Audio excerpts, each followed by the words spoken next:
Hello dear students, in this video we will discuss about work energy theorem. Work energy theorem. Work energy theorem. Energy theorem. First we will write statement of this theorem, and after this we will prove this by two methods, in which first is integral method and second is for fixed force. First we write statement. In this statement we will write that according work energy theorem, according work energy theorem,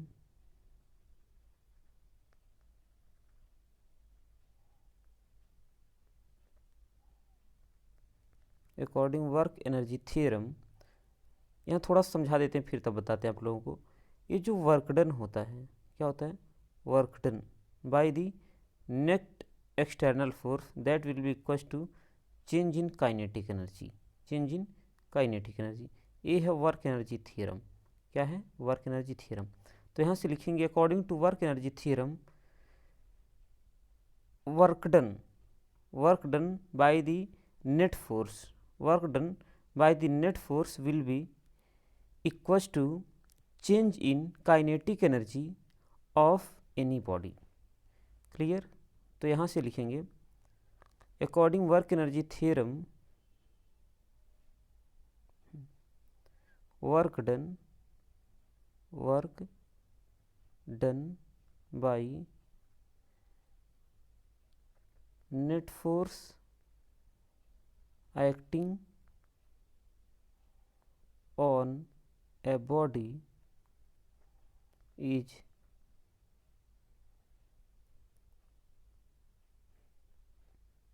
equal to the change produced in the kinetic energy, change produced in the kinetic energy, kinetic energy ये है। That means से क्या कहा गया कि ए कि जो work done है, क्या है? Work done by the external force acting on a body will be equals to change produced in kinetic energy, a delta E. जो डेल्टा ई की वैल्यू है ए है kinetic energy final minus kinetic energy initial, ए है। Okay, अब इसका proof देखते हैं हम लोग। अगर फोर्स कांस्टेंट हो, that means force acting on that body is a constant force, that means if that force is F, then we will prove by simple method. As we know that third equation of motion, third equation of motion, v square equals to u square plus 2as, यहाँ से proof है। क्या है? इसका proof करेंगे हम लोग किसके लिए? For constant force, for constant force. अगर कांस्टेंट फोर्स वेरिएबल है तो, सॉरी, अगर फोर्स क्या है? कांस्टेंट है, तो यहाँ से लिखेंगे as we know that v square equal to u square plus 2 square, where v is final velocity, u is initial velocity, a is acceleration and s is displacement.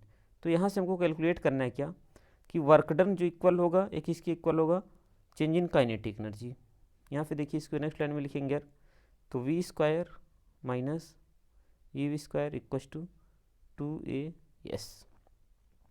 ये देखिए फाइनल वेलोसिटी है, ये initial velocity का square है।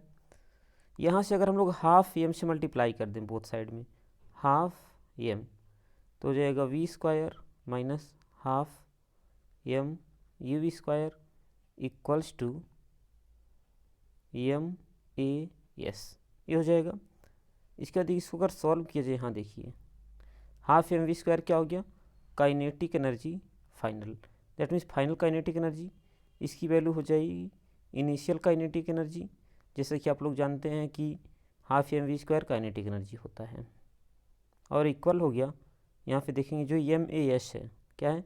M A, ये होता है F, that means force, ये है एफ डिस्प्लेसमेंट, और ए इक्वल हो जाएगा वर्क डन के। तो यहाँ से हम लोग नेक्स्ट लाइन में लिख सकते हैं कि जो के एफ ई है ए, इसको अगर डेल्टा ए लिखा जाए, चेंज इन काइनेटिक एनर्जी, तो ये हो जाएगा इक्वल टू वर्क डन। ये किसके लिए था? कांस्टेंट फोर्स के लिए था। दैट मीन्स अगर एक कांस्टेंट फोर्स अप्लाई किया हो किसी बॉडी पर तो इस मेथड से प्रूफ किया गया। बट सेकेंड केस है, if acting force is variable, if force is variable, F is variable, कैसा हो? वेरिएबल हो, फोर्स वेरिएबल हो। तो हम लोग पढ़ें कि जो वर्क डन होता है इंटीग्रेशन ऑफ डी डब्ल्यू ऐसे होता है। अगर मान लीजिए वर्क डन डी डब्ल्यू है स्मॉल पार्ट के लिए, टोटल के लिए हम लोग इसको इंटीग्रेट करेंगे और यहाँ से देखिए इसको आगे सॉल्व करेंगे हम लोग, तो आएगा डी डब्ल्यू, ये होता है F into d S, F into d S. इसको आगे सॉल्व करेंगे तो यहाँ से हो जाएगा इंटीग्रेशन एफ की वैल्यू हो गई एम ए डी एस, ये लिख सकते हैं, जैसा कि एफ की वैल्यू होती है एम में। नेक्स्ट लाइन अगर देखा जाए यहाँ से इंटीग्रेशन एम और इसकी वैल्यू होती है d v upon d t, d v upon d t into d s, ये हो गया। और सॉल्व किया जाए, ये किसकी इक्वल, हम लोग वर्क डन की इक्वल कैलकुलेट कर रहे हैं। इंटीग्रेशन एम, यहाँ देखिए D S upon d t, D S upon d T इसको लिख सकते हैं वी, और ये बस गया डी वी, क्या बस गया? D v. अब ये इंटीग्रेशन वी का है तो वी की लिमिट क्या है? दैट मीन्स वेलोसिटी की लिमिट क्या है? इनिशियल वेलोसिटी अगर यू हो, फाइनल वेलोसिटी वी हो, तो ये लिमिट रख देंगे हम लोग यू से वी, ये डी वी हो गया। और जब यहाँ इंटीग्रेट करेंगे इसको हम लोग, ये देखिए डी वी का इंटीग्रेशन ओनली वी बचेगा, तो ये सॉरी इंटीग्रेशन वी के रिस्पेक्ट में कर रहे हैं हम लोग वी का डी वी, तो यहाँ से वी पे सिंगल पावर है, कितना पावर है? सिंगल पावर है। और जब भी इंटीग्रेशन हम लोग करते हैं तो पावर इंक्रीज हो जाता है और उसी पावर से डिवाइड कर देते हैं, तो एम बाहर हो गया, वी पर 1 पावर है तो 2 पावर होगा और 2 से ही डिवाइड भी कर देंगे, लिमिट यहाँ रख देंगे यू से वी। नेक्स्ट लाइन में अगर इसकी लिमिट पुट कर दी जाए तो हाफ को बाहर ले लेते हैं, कांस्टेंट टर्म है, इस वी को पहले लिमिट अपर लिमिट को पुट किया जाता है तो एम वी स्क्वायर हो जाएगा और माइनस यू स्क्वायर। इसको नेक्स्ट देखा जाए, अगर आगे सॉल्व किया जाए, ये डब्ल्यू इधर आ रहा है, half m v square minus half m u square, half m v square minus half m u square. और इसको हम लोग लिख सकते हैं आगे के E kinetic energy, F means final kinetic energy minus kinetic energy initial. और यहाँ नेक्स्ट लाइन में हो जाएगा कि ये जो वर्क डन था यहाँ पर ये डेल्टा ई के इक्वल है।